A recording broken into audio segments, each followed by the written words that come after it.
and come together to celebrate womanhood, to celebrate the success, to celebrate the failures, to celebrate all the glitches that a woman faces every single day.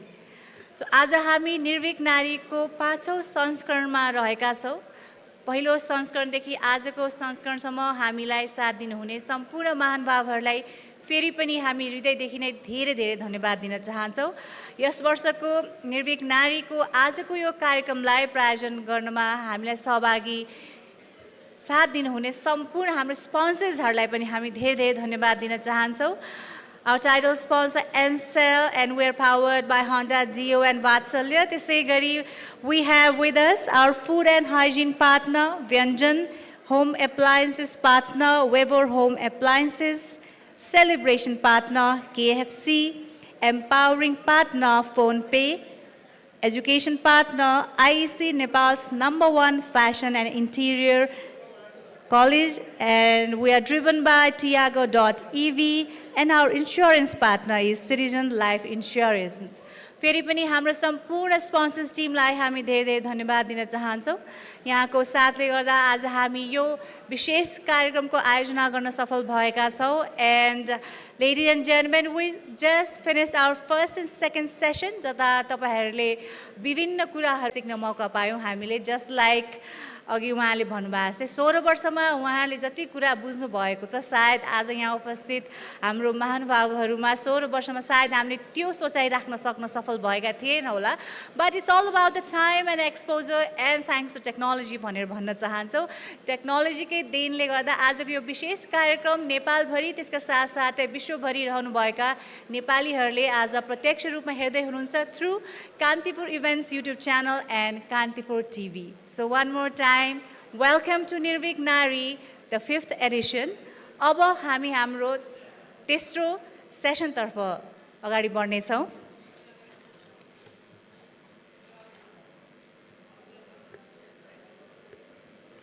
And our third session is Nepal through the vision of diplomats. कूटनीतिज्ञहरुको बुझाइमा Nepal. पक्कै पनि यो session धेरै जनाले पर्खिराख्नु भएको थियो होला कि कसरी चाहिँ नेपालको बुझाइ विश्वभरि रहेको छ भन्ने कुराप्रति हामी सबैको सदैव चासो पनि रहेको छ। So ladies and gentlemen, for this session our moderator उहाँलाई म स्टेजमा निम्त्याउन चाहन्छु Shrinkhala Khatiwada, Managing Director, Vedanta Herbals, owner Gaatha, architectural designer, अनि त्यसका साथसाथै the most loved Miss Nepal भनेर म भन्नै छुटाउन चाहदिन because she is one of my favorite Miss Nepals as well. So जुन प्रकारले उहाँले हैन आफ्नो कार्यक्षेत्र बाहेक जसरी इन्टरनेशनल लेभलमा नेपाललाई through Miss Nepal represent गर्नुभयो त्यसको लागि we all love her. Don't we? Yes, we definitely love her. So ladies and gentlemen, now we'd like to welcome our panel of speakers on this stage. So our first speaker, I would like to invite on stage Her Excellency Leann Johnston, Australian Ambassador to Nepal. Huge round of applause, ladies and gentlemen. Our second speaker, I'd like to invite on stage Patricia Fernández-Pacheco, UN Women Country Representative for Nepal. Huge round of applause. And our third speaker for our third session, ladies and gentlemen, let's welcome on stage Her Excellency Veronique Lorenzo, EU Ambassador to Nepal. So for all our panel of speakers, ladies and gentlemen, let's welcome them with a huge round of applause. अलि जोरदार तालीले स्वागत गरिदिनु पर्यो उहाँहरुलाई। धेरै धेरै धन्यवाद। So Shrinkhala, the stage and mic is all yours. Wow, off to a good start. Hello, ani namaste sabaijanalai. Very warm good afternoon. Today I have to mention that I feel so honored to be sharing this panel with such distinguished women in their respective fields, and I'm so inspired by the work you all have been doing, and thank you so much for accepting our invitation and joining this insightful panel discussion today. For our audience, we will run the panel in 3 rounds. I'll be asking similar questions to each of our panelists, and we'll go over 3 rounds of discussions, followed by a rapid-fire round. I've tried my best to incorporate all kinds of perspectives that we can gather from our panelists through my questions. I hope you all will enjoy it as much as I've enjoyed our conversations so far. Starting off with Leann. Australia has long championed gender equality in its foreign policy and aid programs. From your perspective, what are the most pressing challenges faced by women in Nepal today, and where do you see the greatest opportunity for change? Thank you. Oh, good.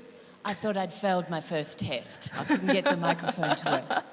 I think I'd probably like to break down my response into 4 parts.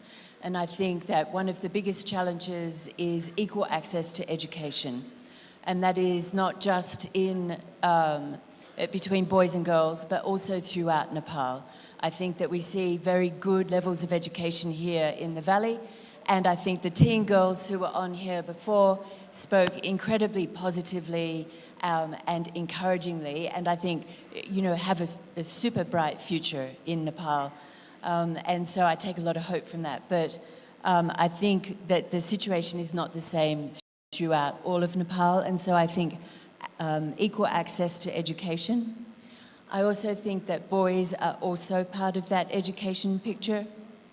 And when we're talking about education, it's not just about the technical things that you have to get through on your school curriculum, but it's also the life education that you get, the society educations that you get, education about opportunities. And I think there are opportunities there to educate boys about the rights of girls and about women as well. So I think that's the first. The second would be opportunity. I think that the opportunities for young women to engage in public life are probably more restricted than we would see in other democracies. And so I think that there is a lot more work that can be done there to encourage young women to participate not just at school, but also in the workplace and in other public spaces, whether it's politics or whether it's business. My third point would be about empowerment, and that is empowering women to have access to and control over their economic futures. And I think that we see that through inheritance laws, but we also see that through marriage laws as well. I think that there are still barriers there for women to have equal access to economic empowerment and representation. And there I'm thinking principally of political representation, because if you don't have people like yourself representing for your rights in public space and making gains, then you will be incredibly discouraged and disincentivized to pursue roles like that in the future. I see those 4 things as the primary challenges. Great perspectives, and you summed it up perfectly. Moving on to Patricia. UN Women has been deeply involved in Nepal, including offices in Karnali, Sudar Paschim, and Madhesh. How would you assess the current socioeconomic and political standing of Nepali women, especially marginalized communities in Nepal? Thank you, Sri, for the question, and thank you for the invitation to be here. And I also have to say I'm so excited to be here with these 2 women that I really admire. So it's always a privilege to exchange. I would like to talk a little bit what I have observed and the kind of work that we do at UN Women, and I would like to use some metaphor that comes from a global report of UN Women, because earlier in one of the earlier panels we've been discussing on one of the structural barriers for women and for gender equality being what we call the glass ceilings, no? That I think is a concept well known by many of you. But there are other 2 concepts that can explain a little bit structurally how many women place themselves in Nepal, but in many societies, in many countries in the world, that introduces 2 other concepts. The first one is what is called the sticky floors.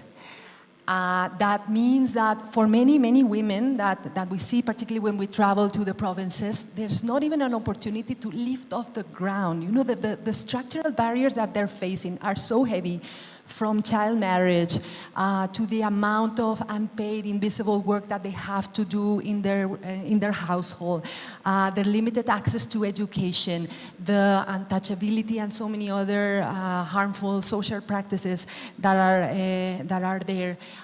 Their prominent role in the agriculture, no, and linked to the migration, and we've been discussing a little bit that, their limited capacity to join the formal labor force, the fact that many women are single parenting because of migration or because of many other reasons, and how they take all this burden, no? The amount of time that they use in very basic work like fetching water. I was reading 30% of the time of women in the rural area goes, 30% every day goes in fetching water. So these are the sticky floors that don't allow women and young women to even lift off the ground, no? And that is a structural barrier.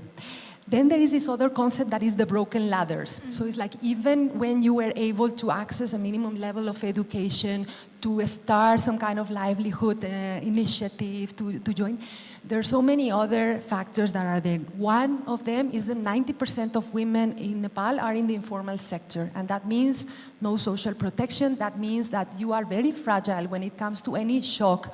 And in a country that is so vulnerable to climate change, to disasters, to earthquakes, this is a very big deal, no? That the fact that every time you are able to fall back, no? This is why there are broken ladders, no? Because your fragility, your vulnerability is there, and this is, as I said, structural.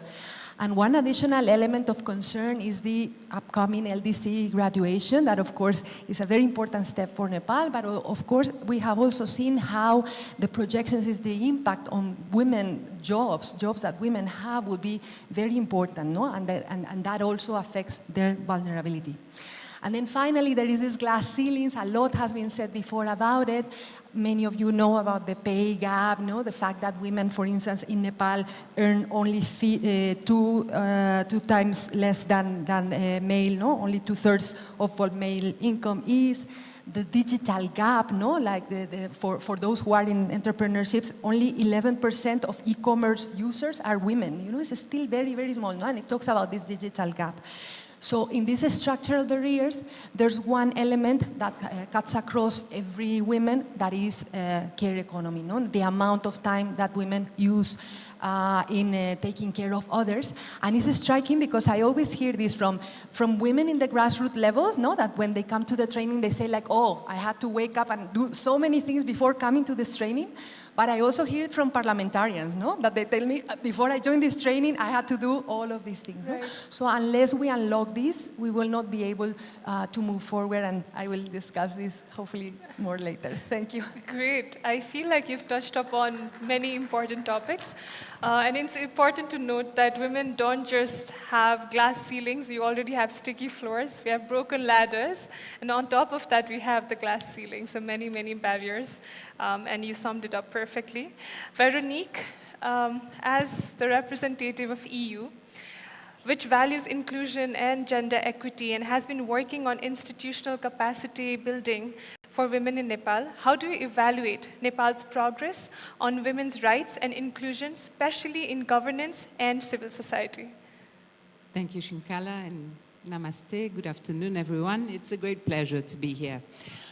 I think Patricia gave a very good start for what I'm about to continue. And that is that women in Nepal come from a very low base. You know, the discrimination, the additional burden of women, and we'll talk a bit more about that in other questions, is extremely onerous.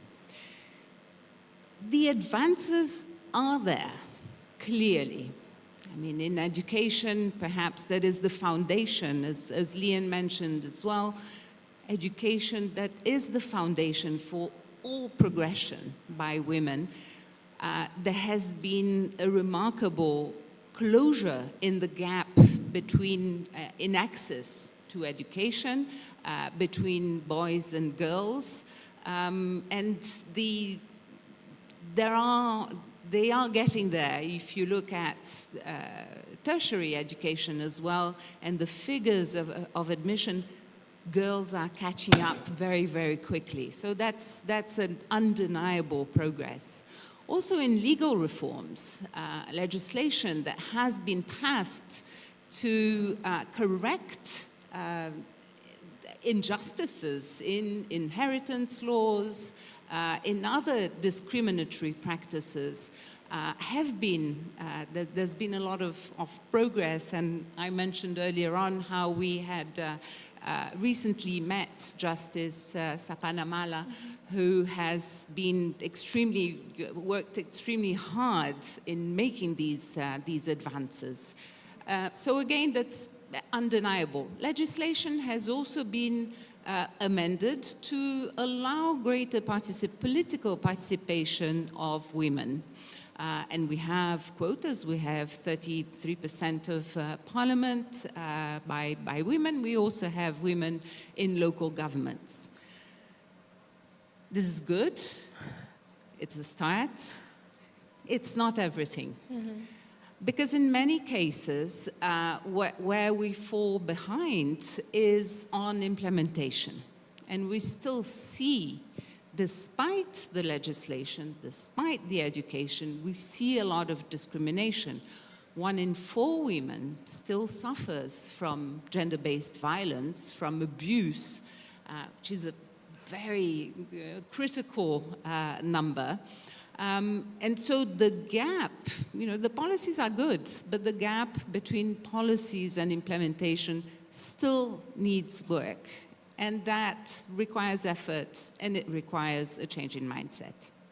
Great. I think the number is staggering. 1 in 4 women still face domestic violence, and regardless of the progress that we've made in legislation, in politics, or even in participation sometimes through quota system, there's still so much to do, especially to see on-ground results, and you touched upon it perfectly. I'd like to move on to the second round of questions, where I'd love for you all to contextualize Nepal's positioning in terms of global women's standards or stance that the global averages. I'd start with Leann. Australia has made significant progress on gender equality, particularly in leadership and workplace equity. What lessons from Australia's experience do you think could be adapted to Nepal's context? Thank you, Shri. Thank you. When we were having a quick chat beforehand about this, I said I was going to lean shamelessly into the election result that we just had in Australia. And what we had there is a party that has been re-elected to government with an increased majority, and primarily due to attracting the women vote. We now have close to 50% of women in our House of Representatives. So that's 50% of the representatives in the House, MPs, are going to be women. And of that, more than 2/3 of them are from one particular party. In our Senate, we have more women than we do men, sitting in the House of Review in the Senate. And so these are fantastic results for a country that really only embarked on a gender equality leadership or pathway back in 1994. And that's when we had one party who embraced the idea of quotas. And they said that they were going to field women in at least 35% of the winnable electorates. Not just in any of the electorates, but they had to be electorates that were considered winnable by that particular party, and that the party would throw its weight behind those women. So that 30 years on, we see that that's been a highly successful agenda, and it has seen that they've increased their majority in Parliament because they've been able to appeal to women voters. Conversely, the other party, our other major party, had targets only. They didn't set a formal quota. They had targets, and by pursuing a policy of targets, their vote dramatically decreased, and compared to one party, which has close to 50 female representatives in the House of Representatives, this party only has 4. And as you can see, it's incredibly unrepresentative of the entire population. Women make up 50% of the population, if not more. They make up 48% of the workforce. And so this party completely out of touch because they pursued the wrong pathway to progress. And so I know that within the Constitution there are quotas there for 33% representation in the Parliament. I would humbly suggest that that's probably not enough. But I would also suggest that parties and their political colleagues should work with women to ensure that they do have a winnable chance in winnable seats. That is one lesson I would suggest.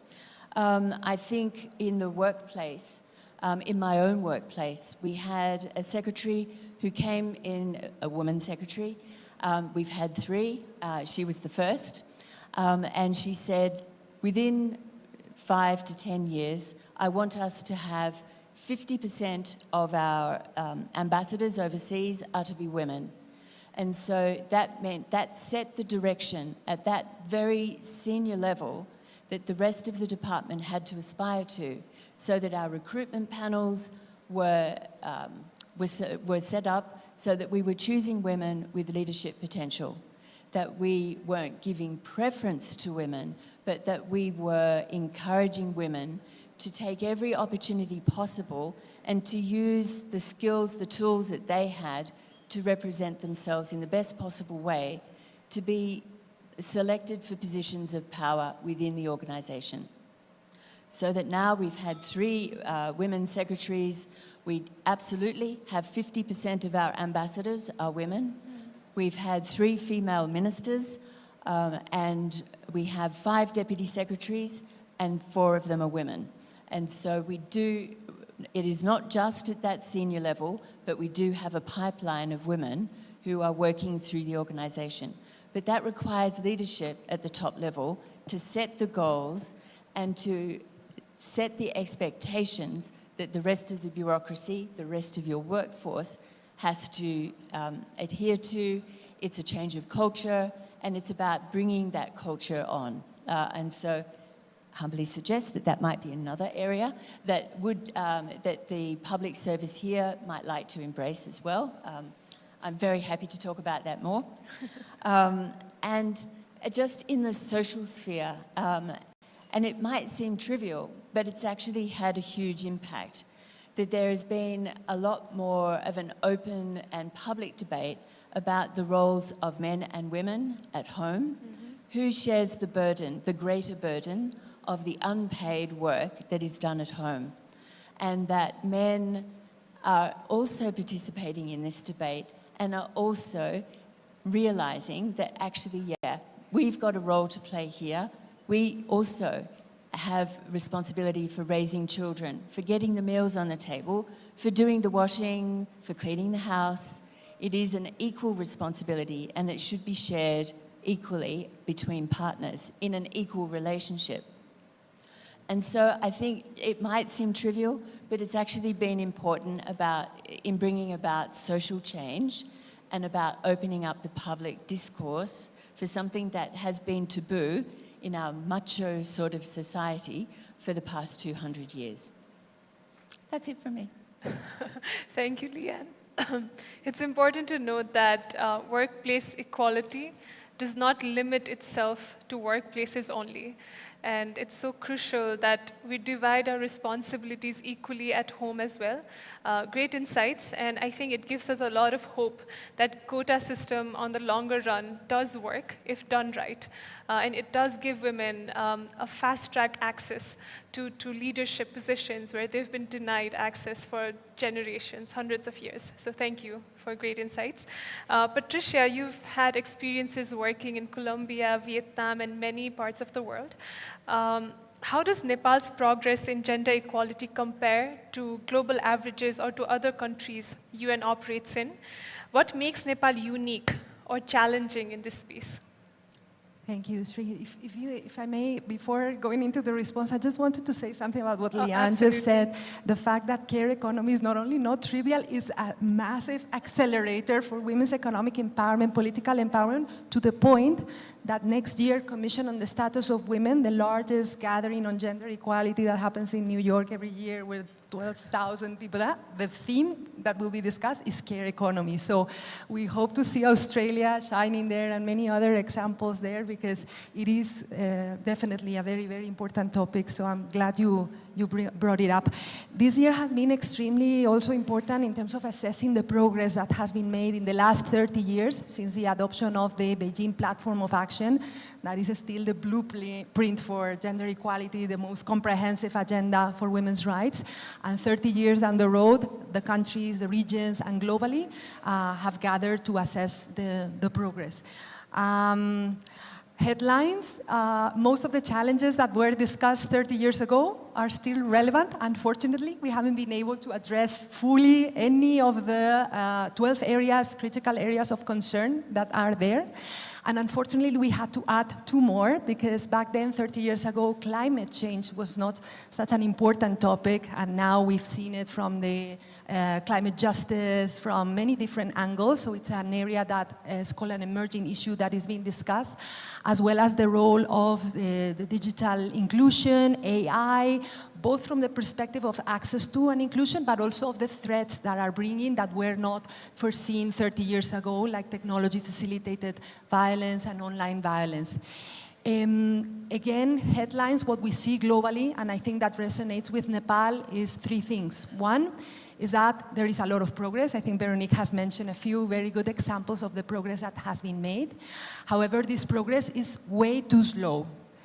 And the calculations that, for instance, that we have done at the current pace of achieving certain goals, ending extreme poverty among women, will take 137 years, so we will not see it.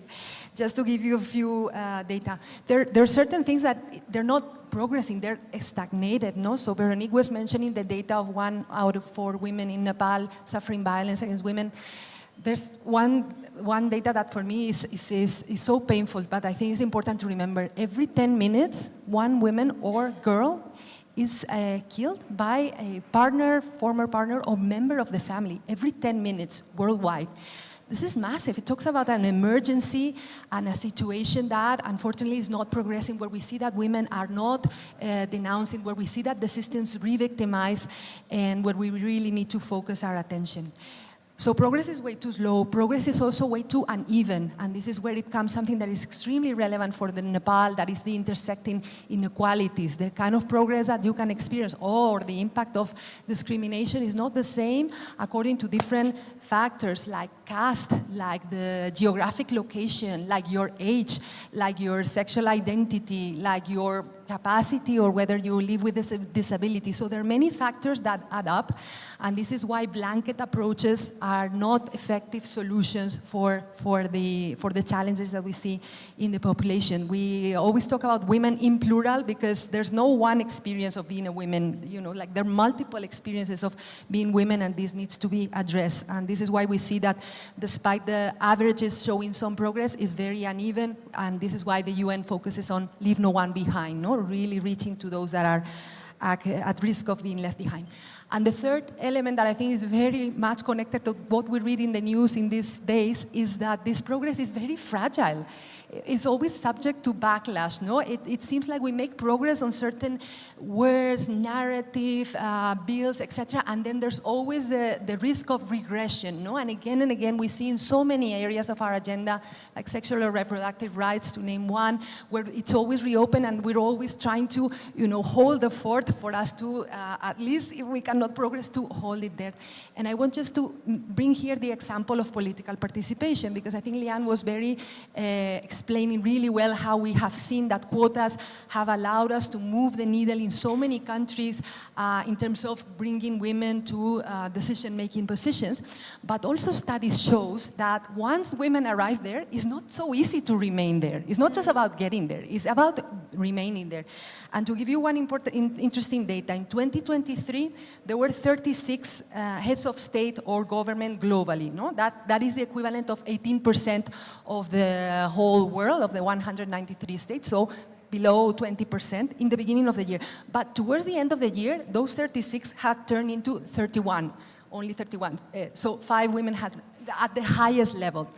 And the narrative for many of them, and this is just like the peak, no? Like you can have so many of examples of like ministers and public figures, but they all have a similar narrative, you know, like I cannot anymore, you know, this is too much, you know, like, and there's something about the system, no? And there's something about the responsibility that is placed on the first women that ever is in this position that talks about these challenges that we face, not only to get there, but to remain, no? And the need to change these structural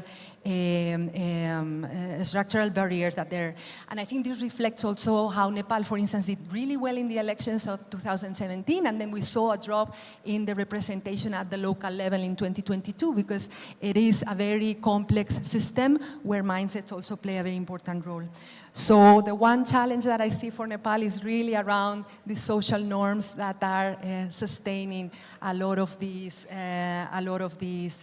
progress, but that can also accelerate. Great, thank you. Thank you, Patricia. It makes me think these progresses that we seem to be making, that we kind of count in terms of heads of states in these countries, these many countries, or this much women, or this percentage of women in leadership positions, it often makes me think, is it because systematically we haven't really done much, and these numbers are just like chance occurrences or just tokenisms that are being thrown at the table and to make women feel like we are being represented, and as soon as the position is passed on, there isn't a continuity, or systematically there hasn't been any change as such, apart from the number that we see. So that is a very interesting insight. Moving to Veronique, how does Nepal fit into EU's regional gender agenda, if you have one?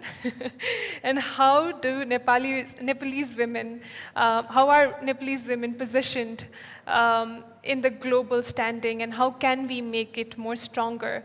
How can we make our standing stronger? So, thank you. We don't have a regional agenda. We do have a global one, and the European Union has a gender action plan that gets updated every 5 years, and that has targets and that measures a number of things. And the elements don't change much. The elements are about violence against women, about economic empowerment, about political participation, and you can unbundle that, but these are the pillars. But these are only elements, and I would like to relate to what Leann and Patricia had just said. The elements are one thing. The progress that is made in those elements is a result of the change in social norms, certainly, but also very much of a follow-through of those policies and the political will. And there has to be, and that effort to pursue this progress in women's empowerment and gender equality is not a linear process. We've seen with COVID, we've seen with war, conflict in certain countries, a backlash, a regression. And therefore, to identify the objectives is just as important as to identify the political will that must accompany these objectives. So the elements are very much are similar, and in Nepal we happen to have a program that is exclusively it's called Empowered Women Prosperous Nepal, and that's exclusively around the empowerment, the gender equality. And it has those 3 pillars. The first one, as I said, is against violence, against abuse of women, and how to address that, how to address the 1 in 4 women that are abused. Of course, only the tip of the iceberg comes forward with the information, because it's such a social shame that, the first objective is to get women to speak out about this. And then, so you've seen, since the program has been in place, what you've seen is a peak of cases. It doesn't mean that women are more abused today than they were a year ago. It means they're speaking out. And that really is the first step to protection, to sustainable protection. The second pillar is around women's economic empowerment. And the reality is, and I think, we can speak of any of us, a woman that does not have financial autonomy, who cannot stand on her 2 feet, will never manage to be seen as an equal to a man. So that autonomy, that independence, financial independence, is extremely important, is really the vehicle for real and sustainable empowerment. And the third pillar is more, I would say, is more for a minority of women, but it's about political participation. And but it's not less important, because this political participation is the engine, is part of, how I mentioned, that political will to push the women's agenda forward. And this has been, Leann noted in our conversation, it's not just about women politicians at federal level, it's also about the growing numbers, very impressively, after the new federal constitution, of women in local governments. And this is the engine that will ensure a future for the fight for the rights of women. Thinking about our earlier conversation as well, there's one element which I think we're missing, and that is about men's education. That's feminist men are an essential element of that progress in women's empowerment. And I think in Nepal, we have not worked sufficiently on it, whereas in other countries, especially in Africa, where you also have, very extremely patriarchal, authoritarian societies, there's been a special focus of our attention. Thank you. Love that. Thank you. Thank you so much. Touching upon the last topic about educating men, I see my mom at the front row, and she has been advocating for gender equality ever since I can remember. And the way I see it being materialized is seeing how my brother is so comfortable doing household work, sharing his work with his partner. And he's the biggest feminist, and I feel like that's exactly the way to lead forward, and that's how you can really solidify the work that we've been doing. Great conversation so far. I would love to now learn about how have your individual institutions, countries, been working on materializing these ideas through projects. I'd like to start off with Leann. Can you highlight any ongoing or upcoming Australian-supported projects focused on women in Nepal, particularly in education, entrepreneurship, or climate resilience? Thanks, Shri. And just to add to my previous and to the conversation that Veronique touched on, we also have a program of male champions for change. And that was also a really important part of our corporate journey for improving gender equality within the department. So I also think that that's very important. So yeah, thank you for touching on that. So within the Australian Development Program, we do not specifically have programs that have a badge or a label that is specifically targeted at women.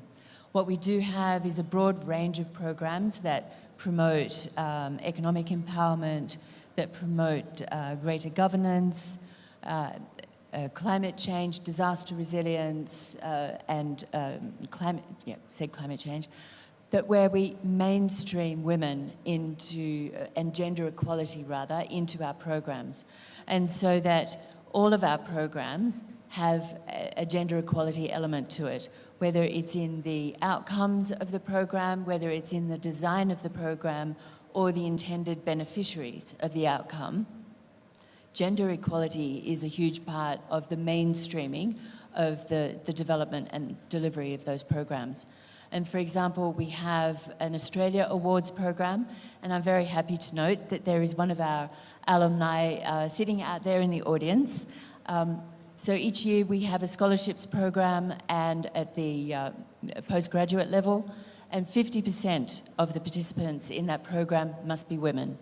But we also have other social inclusive measures as well, and disability, people with disability. And so we make a conscious effort of identifying women or people from marginalised communities, people with disabilities, people who might identify as LGBTQIA+. We do include them, and we do make provisions, particularly for people who may not have had equal access to education. We do make special provisions for them to be able to apply and have an equal footing for gaining an application into that scholarship program. When we host meetings with interlocutors, we make a point that we want 50% of our participants or our interlocutors to be women. We make a point of having 50% representation on our side of the table, and so we'd like to see that on the other side of the table. And I have to say, today, it was one of the rare examples where I see most of the audience is women and not men. And so it is great to be able to address an audience that is primarily women. But more often than not, it is primarily men, and women not only are the fewer participants in the audience, but they are also the ones most reluctant to speak up. And I would put a plea out there to all of you there in the audience. We are desperate to hear your voices. So wherever you're invited to speak, please raise your voices and speak. We want to hear from you. We have business partnership programs where we support income programs for women who are making ecological bricks that are out of mud and local materials. They have a lower carbon footprint. It is a highly movable technology, and so women can set this up, and particularly in disaster-affected areas, but they can set up these brick-making facilities without all of the pollution output of traditional brick kilns, and so that they've got a sustainable income. Selling the bricks, it's also environmentally sustainable.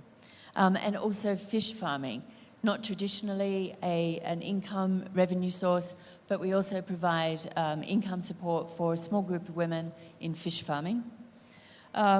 We have our subnational governance program, where we do provide support at the provincial and the local government level.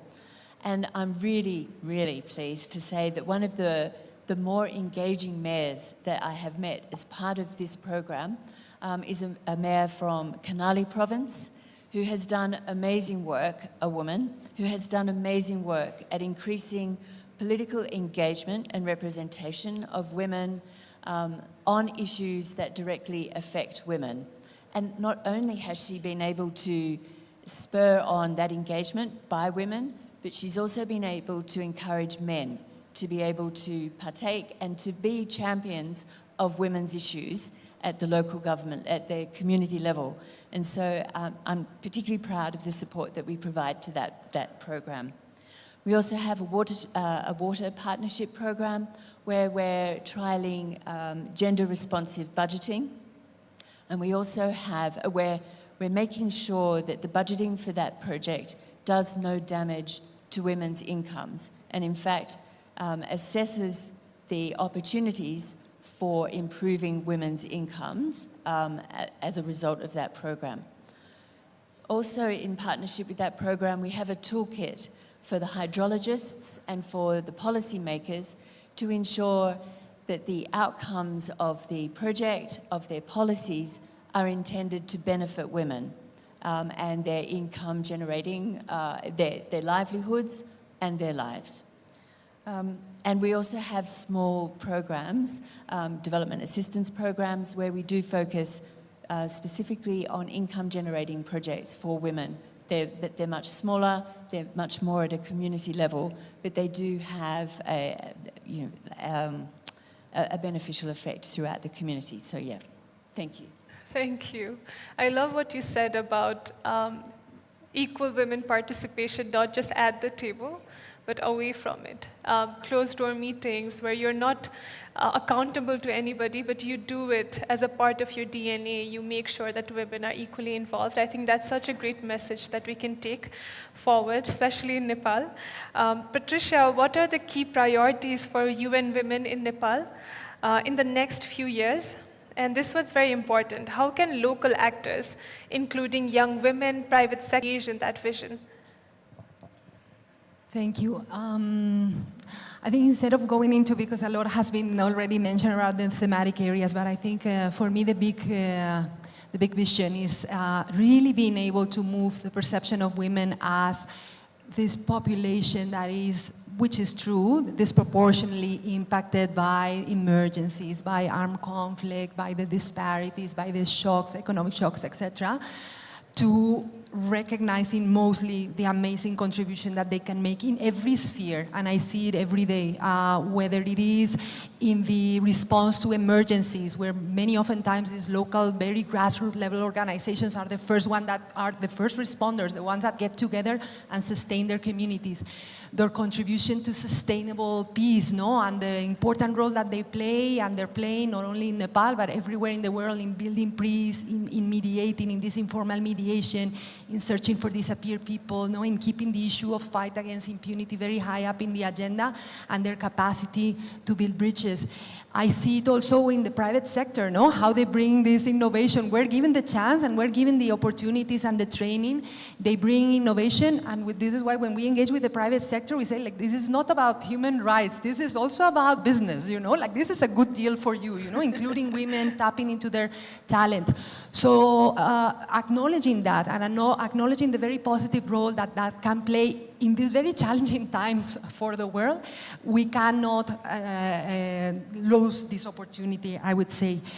So really shifting that narrative is one of the key priorities of UN Women, and our work is to really engage as many as possible. We have amazing embassies, ambassadors, very committed, but many partners across the society that need to come in, because this is a Nepal-driven journey. And perhaps the second idea would be this call for a whole of the society approach. I see that, for instance, we work very closely with women's organizations, super strong, super diverse, amazing in Nepal, as no other country where I've been, really it's very incredible. Some of them have been there for decades, some are younger, their agendas vary, but when they come together, they're really, really powerful. So that's very commendable. But they shouldn't be alone fighting for something that benefits the whole society, So we need to see, and to your question on how to engage, we need to see the media, taking a more perhaps bold commitment to preventing violence against women, in the media, in the public space, because that will be clearly creating an enabling environment for many that are breaking these stereotypes. We need to see, as I said, the private sector, that understand the case there. We need to see the political parties. We need to see the different tiers of the government. So really a whole of a society approach, and really this kind of ecosystem approach. These small interventions, it's like I give some support here, some income generation. No, it's really an ecosystem approach where we need to foster collective network, mindset shift, and then this pilot that would allow us to inform where the policies need to go. And perhaps a third element is because we recognize how many great policies, frameworks, legal commitments, etc. we do have, the issue of accountability is very important. And I think UN Women, we play a role in supporting, but also holding accountable.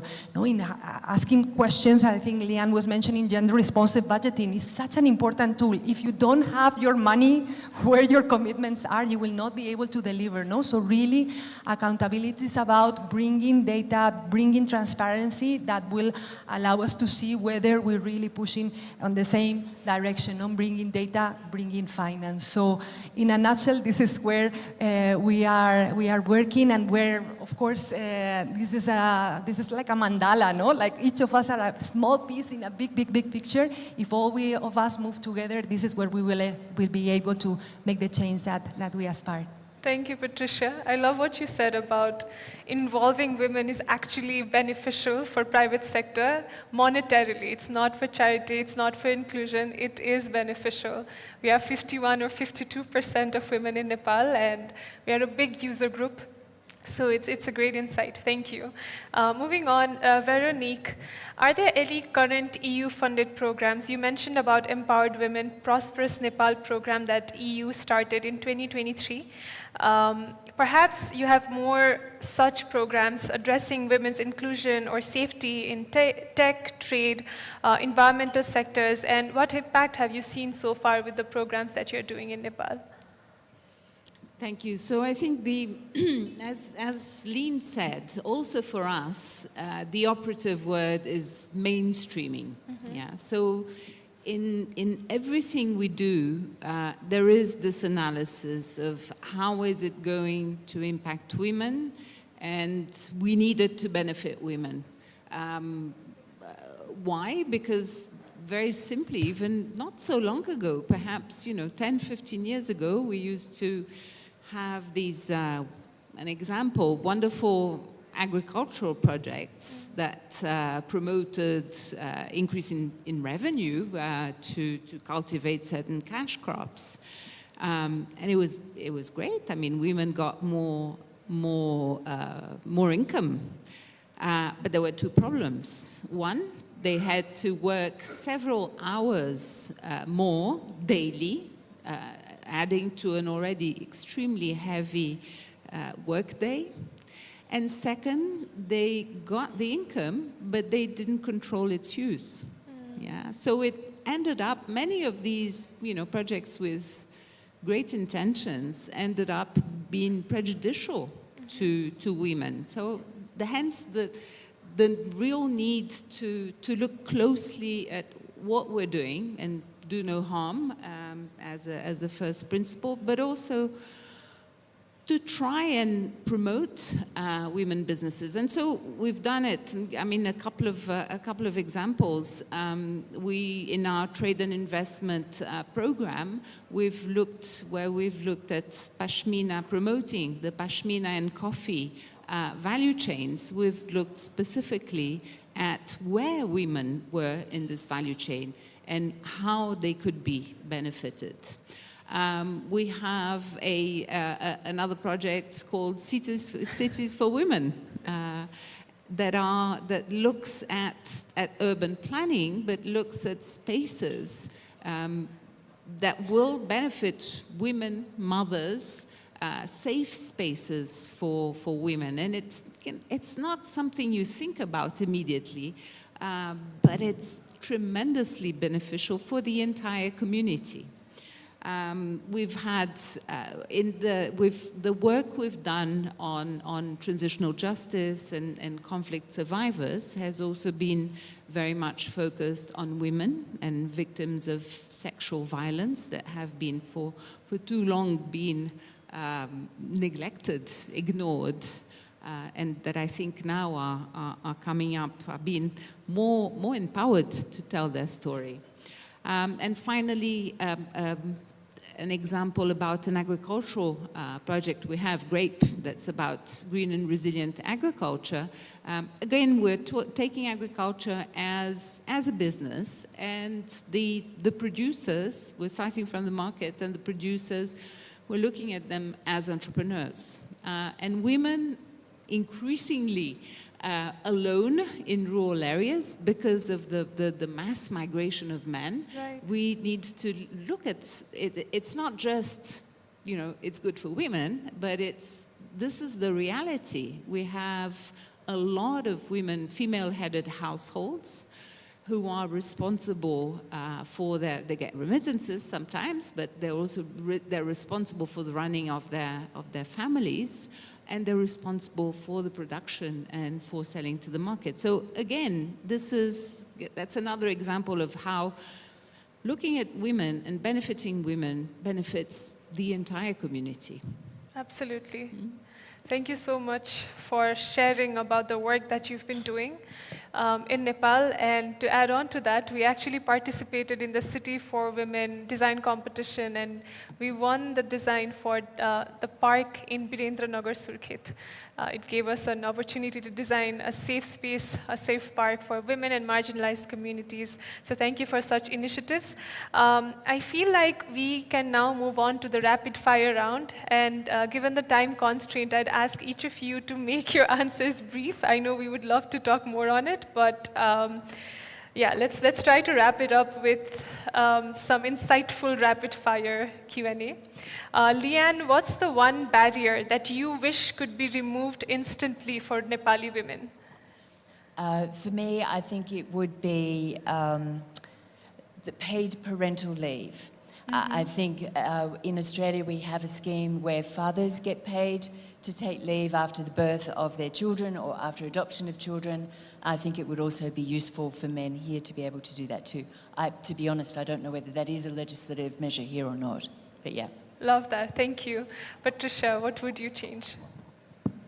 Perhaps very philosophical, but this patriarchal mindset that both women and men, there's this sentence like we all have a small patriarchal voice in our mind, no? Like that is there. So that, and moving from, you know, competition to collaboration, I think that will change a lot.